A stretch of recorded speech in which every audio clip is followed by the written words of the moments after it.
Implementation of cars to perform better. Checking and changing the oil and oil filter.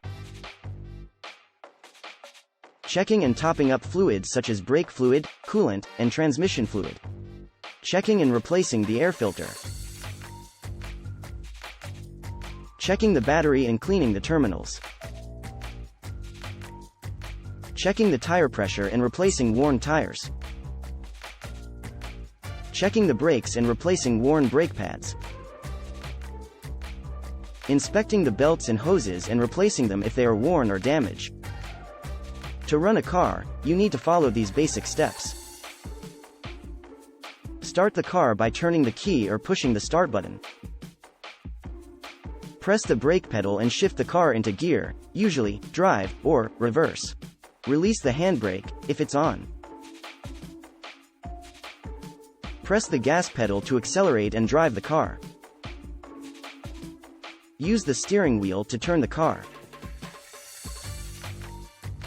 Use the brakes to slow down or stop the car. Use the indicators to signal your intentions when turning or changing lanes.